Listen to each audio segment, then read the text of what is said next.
तो अभी जो हमने पॉइंट डिस्कस किए, इसके अलावा उसे क्या और नहीं करना चाहिए उसको बताया गया। Further he should not do, जो इम्पॉर्टेंट ऑफेंसेस हैं या इम्पॉर्टेंट अपराध हैं वो आपके 6 A's के थ्रू बताए गए हैं।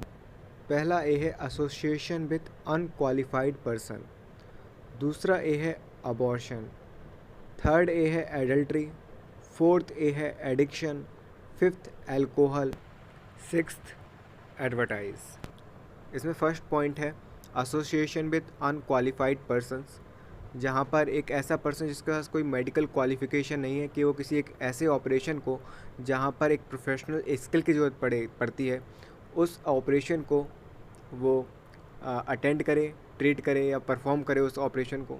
तो ऐसे केसेस में अगर आप असिस्ट करते हैं उसको वो ऑपरेशन करने के लिए, अटेंड करने के लिए, ट्रीट करने के लिए, परफॉर्म करने, तो फिर ये आपका मिसकंडक्ट का केस हो जाएगा।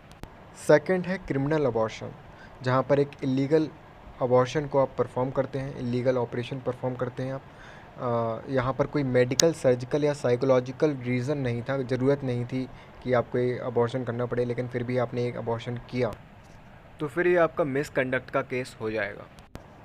अबॉर्शन से रिलेटेड ही एक टॉपिक है, अगर सेक्स डिटर्मिनेशन टेस्ट करते हैं आप with the intention to terminate the life of a female fetus, then this is also a case of the misconduct.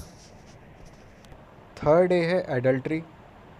If a physician commit adultery or misbehaves with a patient. Fourth A है addiction, जहाँ पर अगर physician supply करता है या sale करता है addiction forming drugs का to a patient other than medical ground, मतलब ऐसा पेशेंट जिसको मेडिकली उसकी रिक्वायरमेंट नहीं है, तो ये भी आपका मिसकंडक्ट का केस हो जाएगा। Fifth a is alcohol. If a physician is alcoholic and being drunk interferes with proper practice of medicine, then it is a case of misconduct. Sixth a is advertise.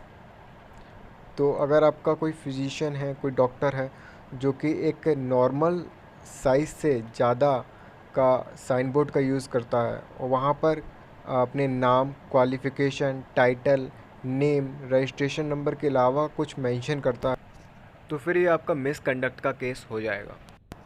अगर physician या doctor अपने sign board को ऐसी जगह पर लगाता है जहाँ पर वो रेसिडेंट नहीं है या फिर जहाँ वो काम नहीं करता है, जैसे केमिस्ट शॉप पर, तो फिर ये भी आपका मिसकंडक्ट का केस हो जाएगा। अगर कोई डॉक्टर या फिजिशियन किसी क्रिमिनल एक्ट के लिए गिल्टी पाया जाता है तो भी उसको मिसकंडक्ट का केस माना जाएगा।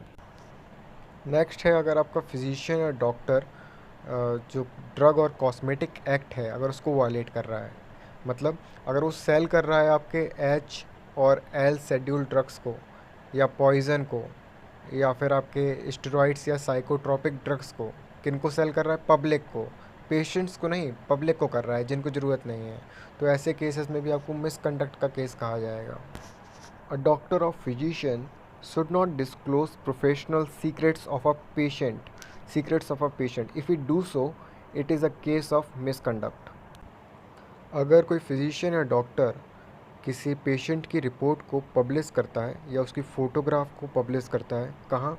मेडिकल जर्नल में या फिर कोई और जर्नल में या सोशल मीडिया में, अभी कुछ इस तरीके से करता है कि पेशेंट की आइडेंटिटी रिवील हो जाती है, तो ये जो है अगर बिना कंसेंट के किया गया है तो ये मिसकंडक्ट का केस कहलाएगा।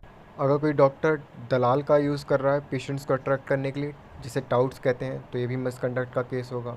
या फिर अगर कोई डॉक्टर कोई क्लेम कर रहा है कि वो कोई स्पेशलिस्ट है जबकि उसके पास कोई क्वालिफ़िकेशन नहीं है, स्पेशल क्वालिफ़िकेशन नहीं है उस ब्रांच से रिलेटेड, तो ये भी आपका मिसकंडक्ट का केस हो जाएगा।